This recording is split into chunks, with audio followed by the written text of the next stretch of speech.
Hello दोस्तों, आज हम चर्चा करेंगे नए धार्मिक आंदोलन के बारे में। सबसे पहले नए धार्मिक आंदोलन की जड़ें कहाँ पर हैं, उसकी वैचारिक जड़ें कहाँ पर हैं, उसके बारे में थोड़ी बहुत चर्चा कर लेते हैं। हम सभी जानते हैं कि समाजशास्त्र की शुरुआत से ही, उसकी स्थापना के समय से ही समाजशास्त्र में धर्म को एक महत्वपूर्ण सामाजिक घटना माना जाता रहा है। शास्त्रीय सिद्धांतकारों को देखें, Durkheim, Max Weber, Karl Marx, इन लोगों ने धर्म पर अपनी अंतर्दृष्टि प्रदान की है शुरुआत से ही, जिन्हें आज तक धर्म के मामलों में बुनियादी शुरुआती बिंदुओं के रूप में से लिया जाता है, जिस पर आज तक के समाजशास्त्री, जो आधुनिक समाजशास्त्री हैं, समकालीन समाजशास्त्री हैं, उनके अध्ययनों को ही आधार बनाते हैं अपने धर्म के विश्लेषण में। सबसे पहले हम चर्चा करते हैं दुर्खीम की। दुर्खीम, जैसा हम जानते हैं, धर्म पर इनकी एक पुस्तक है the elementary forms of the religious life, जिसमें उन्होंने धर्म के उद्भव के बारे में ऑस्ट्रेलिया की अरुंटा जनजाति के अध्ययनों के आधार पर अपना विश्लेषण प्रस्तुत किया था। धर्म के बारे में दुर्खीम ने 5 तत्वों के आधार पर उसे समझाने की कोशिश की थी कि धर्म क्या है, धर्म क्यों आया, धर्म कैसे काम करता है, धर्म की व्यावहारिक प्रक्रिया क्या है या सामाजिक प्रक्रिया क्या है, और धर्म का भविष्य। अपनी किताब the elementary form of the religious life के अंतिम भाग में दुर्खीम ने आधुनिक समाज में धर्म के भविष्य की बात करते हुए, उस पर विचार करते हुए जोरदार ढंग से लिखा है कि धर्म में कुछ तो शाश्वत है, अर्थात भविष्य में धर्म खत्म नहीं होगा, धर्म में कुछ तो शाश्वत है जिसका जीवित रहना तय है। दुर्खीम कहते हैं कि विज्ञान सैद्धांतिक रूप से धर्म को नकारता है, लेकिन धर्म अस्तित्व में है आधुनिक समाज में भी। यह दिए गए तथ्यों की प्रणाली है, या एक शब्दों में हम कहें तो ये एक वास्तविकता है। दुर्खीम ने यह भी महसूस किया था कि चूंकि उस वास्तविकता के बाहर, जहां पर वैज्ञानिक प्रतिबिंब लागू होता है, वहां पर धार्मिक अटकलों के लिए कोई उचित विषय नहीं होता है, इसीलिए धर्म भविष्य में वो भूमिका नहीं निभा पाएगा जैसा कि उसने अतीत में निभाया है। दुर्खीम कहते हैं कि जब एक बार विज्ञान का अधिकार स्थापित हो जाता है, तो धर्म को विज्ञान के तर्क के प्रति समर्पण करना होगा, अर्थात मूल रूप से इसके दायरे को सीमित करना होगा भविष्य में, ऐसा दुर्खीम कहते हैं। अब इस पर आधुनिक समाजशास्त्रियों ने, जिसमें विशेष नाम है फ्रांसिस बेस्टली ने धर्म के विकास के बारे में दुर्खीम की जो भविष्यवाणी है उस पर शोध करते हुए पेपर लिखा, जिसका नाम the cult of man, Durkheim's predictions and new religious movement. The cult of man, Durkheim की भविष्यवाणियां और नए धार्मिक आंदोलन, में तर्क दिया है कि दुर्खीम ने ही सुझाव दिया था कि व्यक्तिवाद को बढ़ना तय है, मतलब व्यक्तिवाद जो है भविष्य में एक एक ऐसी लहर होगी व्यक्तिवाद की जो बढ़ेगी ही बढ़ेगी। वेस्टली कहते हैं कि दुर्खीम के शब्दों में वेस्टली कहते हैं, था दुर्खीम ने ये अपनी बातें कही हैं उनके अनुसार, कि जिस प्रकार से एक तरफा परिजन, अर्थात आदिम समाज में वो जो नातेदारी व्यवस्था है, उसने, या जो सामाजिक व्यवस्था है आदिवासी, उसने जिस प्रकार से समूह संबद्धता वाले, अर्थात जिसमें समूह प्रधान होता है, समूह संबद्धता वाले समाज ने एक टोटेमिक धर्म का निर्माण किया, उसी प्रकार जो आज का आधुनिक समाज है, विशिष्ट समाज है, ये इसमें व्यक्तिवादी धर्म का निर्माण होगा। उन्होंने द कल्ट ऑफ मैन में फ्रांसिस वेस्टली ने कहा कि मनुष्य का अपने समाज के साथ संबंध प्रत्येक व्यक्ति के भीतर पवित्र शक्ति के स्थान द्वारा व्यक्त किया जाएगा, अर्थात पवित्र शक्ति बाहर नहीं होगी, जैसा कि आदिम समाज में टोटेमिज्म में समझाया गया। वेस्टली कहते हैं कि धर्म समाज के प्रतीक के रूप में जैसे जैसे ईश्वर की आवश्यकता को त्याग देता है और मनुष्य के भीतर पवित्र शक्ति को स्थानांतरित करता है, वैसे ही ये विज्ञान और सामाजिक विज्ञान के लिए अपनी व्याख्यात्मक शक्ति को त्याग देता है। संक्षेप में अगर हम कहें तो दुर्खीम ने भविष्यवाणी की थी कि धर्म और विज्ञान का मेल होगा। द कल्ट ऑफ मैन में फ्रांसिस वेस्टली ने लिखा है कि धर्म और विज्ञान का मेल होगा, एक अपने को व्यक्त करेगा तो दूसरा समाज के साथ व्यक्ति के संबंधों की व्याख्या करेगा। तो यहीं पर हम आधुनिक समाज में जो न्यू रिलीजियस मूवमेंट हो रहे हैं, इसकी जड़ें इस कथन में ही हम पा सकते हैं दुर्खीम के। हमने जैसा कि हम जानते हैं कि ये थ्री पिलर्स ऑफ सोशियोलॉजी, जिसमें Durkheim, Karl Marx and Max Weber, आप जितनी भी चीज़ें देखें, जितने भी कॉन्सेप्ट देखें, जो चर्चाएं उन्होंने समाज के प्रत्येक पक्षों पर की थी, उसी का विश्लेषण आज तक होता आ रहा है। अब हम आते हैं कार्ल मार्क्स पर। दुर्खीम के विपरीत अ, जिन्होंने, अर्थात दुर्खीम ने जो है आधुनिक समाज में धर्म की धर्म को एक महत्वपूर्ण माना था, अर्थात सीमित भूमिका तो होगी धर्म की, लेकिन धर्म की भूमिका की कल्पना दुर्खीम ने की थी। इसके विपरीत मार्क्स का मानना है कि धर्म जो है तर्क के लिए महत्वपूर्ण बाधा है, अर्थात धर्म और विज्ञान का कोई मेल नहीं है।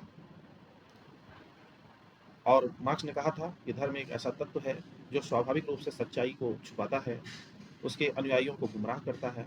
मार्क्स का एक प्रसिद्ध कथन है, हम लोग जानते हैं, धर्म समाज के लिए अफीम है, या लोगों के लिए अफीम है। और लगभग सभी मार्क्स के समर्थकों द्वारा, चाहे वो चाहे विरोधियों द्वारा हो, मार्क्स की धार्मिक घटना की जो मार्क्सवादी अवधारणा है, ये इसको सर्वोत्कृष्ट माना जाता है।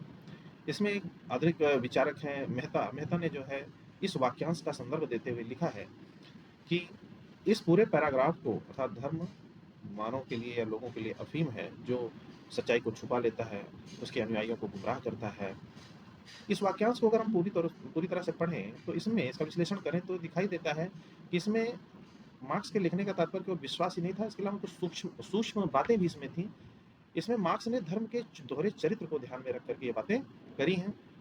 अर्थात जो है मार्क्स इसकी दोहरी भूमिका का वर्णन उसमें करते हैं। एंगल्स ने भी युवा मार्क्स की तरह से भौतिकवादी, नास्तिक और दार्शनिक रूप से धर्म की जो घटना है उसके दोहरे चरित्र को समझा, और ये माना कि स्थापित व्यवस्था को वैध बनाने में इसकी भूमिका तो है ही, साथ ही साथ सामाजिक परिस्थितियों में या विशेष परिस्थितियों में इस आलोचनात्मक विरोध की भी, यहाँ तक कि क्रांतिकारी भूमिका भी धर्म के पास है। अर्थात धर्म मनुष्य के लिए, लोगों के लिए अफीम है। यह सूत्रीकरण इंगित करता है कि धर्म में कई स्थितियों में विरोध की भी क्षमता होती है। तो एक तरह से हम कह सकते हैं कि जो नए धार्मिक आंदोलन हैं, ये आधुनिकता के खिलाफ असंतोष व्यक्त करने के लिए उसी विरोध क्षमता को ही प्रदर्शित कर रहे हैं। इसके बाद मैक्स वेबर की चर्चा करते हैं धर्म के बारे में। उन्होंने, हम सभी जानते हैं, Protestant ethics, spirit of capitalism, ईसाई धर्म के एक पंथ प्रोटेस्टेंट और पूंजीवाद के साथ संबंधों का उन्होंने वर्णन किया है। शास्त्रीय विचारकों में मैक्स वेबर ही वो पहले व्यक्ति थे जिन्होंने धर्म और आधुनिकता के बीच स्पष्ट तौर पर चर्चा की थी, उनके संबंध के बीच स्पष्ट तौर पर चर्चा की थी। वेबर ने आधुनिक समाज में मानव अस्तित्व की प्रकृति क्या होगी, उस पर विचार किया है। और ये जो आधुनिक दुनिया है, जैसा कि वेबर के अनुयायी गर्थ एवं मिल कहते हैं, भगवानों से छीनी गई दुनिया, the world robbed of gods, ये गर्थ और मिल्स का स्टेटमेंट है आधुनिक समाज के बारे में। वेबर का विचार है कि आधुनिक समाज की विशेषता उसकी तर्क संगतता है, उसकी बौद्धिकता है, और इन सबसे बढ़ करके उन्होंने एक बात करी थी, डिसइंचेंटमेंट ऑफ द वर्ल्ड। इसका हिंदी शब्दांश है दुनिया से मोह भंग। वेबर कहते हैं कि दुनिया से मोह भंग ऐतिहासिक रूप से अपरिहार्य था। वह इस तथ्य के प्रति सचेत थे कि ये जो आधुनिक समाज की प्रगतिशील तर्क संगतता है, इसके दीर्घकालिक परिणाम जो आएंगे उसमें भारी लागत अर्थात नुकसान होने की भी संभावनाएं हैं। ये जो प्रगतिशील युक्तिकरण है, रेशनैलिटी है, इसके कारण वेबर ने आधुनिक मनुष्य को लोहे के पिंजरे में फंसा हुआ देखा था। जानते हैं कि जो कॉन्सेप्ट है इनका, आयरन केज की जो अवधारणा है, अर्थात व्यक्ति लोहे के पिंजरे में फंसा हुआ होगा आधुनिक समाज में। तो एनआरएम का जो जन्म है या जो गुप्त जन्म स्थान है, इसी जो सभ्य जीवन है, इसी की पूर्ति में ही निहित है। अर्थात ये जो सभ्य जीवन है हमारा, जो कि अर्थहीन है वेबर के अनुसार, लोहे के पिंजरे से बचाने की आशा के साथ नए धार्मिक आंदोलनों का उदय होता है। तो इन तीनों शास्त्रीय समाजशास्त्रियों के आधार पर हम नए धार्मिक आंदोलनों के उद्भव को देख सकते हैं। अर्थात इनकी जड़ें कहीं ना कहीं दुर्खीम, कार्ल मार्क्स और मैक्स वेबर के विचारों में भी निहित हो सकती हैं, निहित हैं, ऐसा विश्लेषण समाजशास्त्री करते हैं। शास्त्रीय समाजशास्त्रियों को धर्म के लुप्त होने की उम्मीद नहीं थी, लेकिन ये जरूर वो कहते थे कि आधुनिक दुनिया में धर्म में आमूलचूल परिवर्तन हो जाएगा। विद्वानों की जो अगली पीढ़ी है, जो वर्तमान में धर्म पर अध्ययन कर रहे हैं, उन्होंने इन तर्कों को और अधिक विस्तार से समझाया है।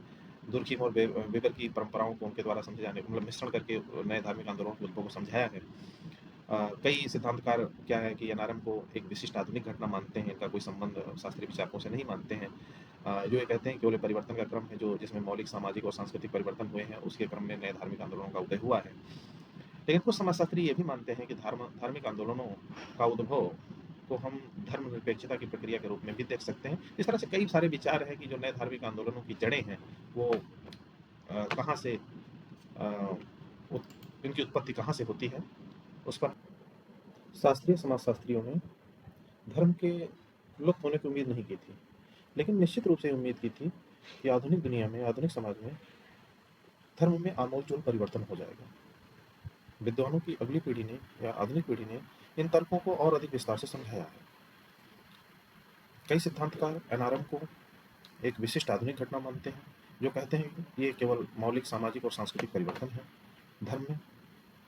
कुछ समाजशास्त्री ये मानते हैं कि जो नए धार्मिक आंदोलनों का उद्भव है, इसको हम धर्मनिरपेक्षता की प्रक्रिया जो चल रही है आधुनिक समाज में, उसकी प्रक्रिया के रूप में देख सकते हैं। इवन पारंपरिक धर्मों में भी जो परिवर्तन की प्रक्रिया चल रही है, उसकी प्रक्रिया के रूप में हम इसे देख सकते हैं।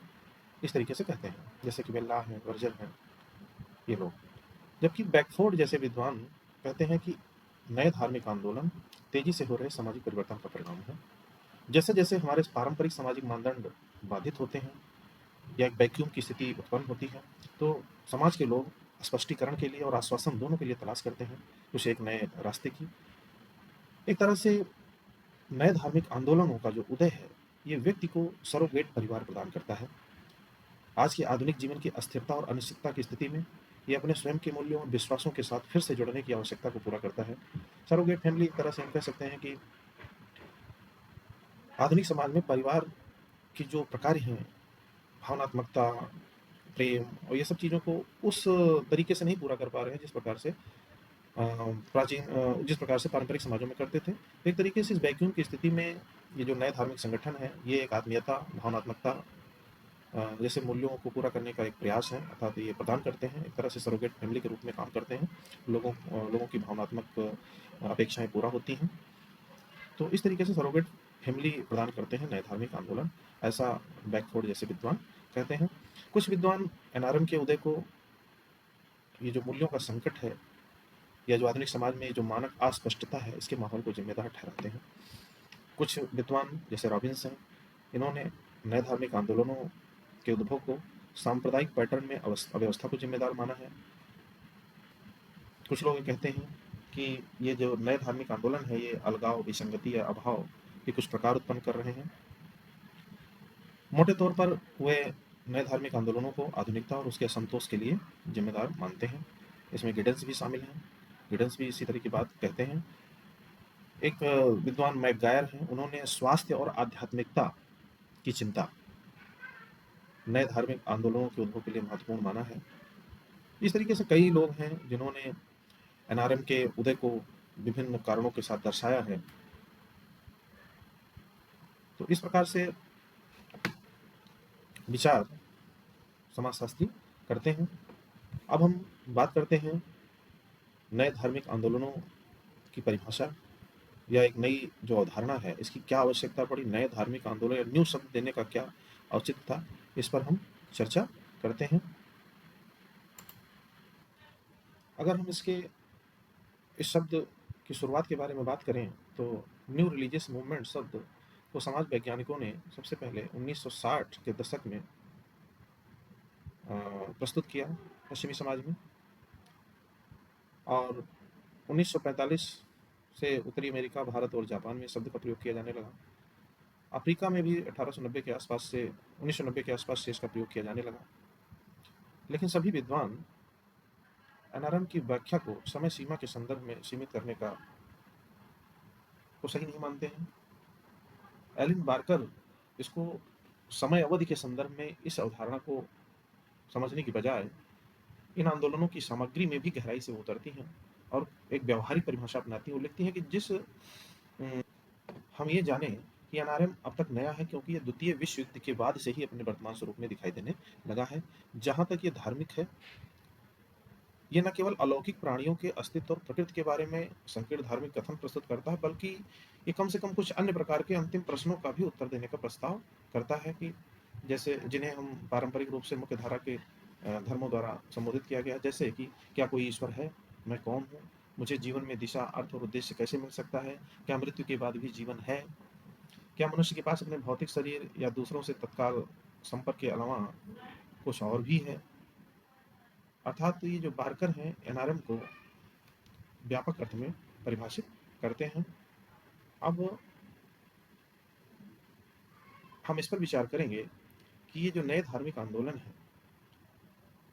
इस नई अवधारणा की आवश्यकता क्यों पड़ी? तो उसके कई कारण हैं। पहला कारण यह है कि आधुनिकता,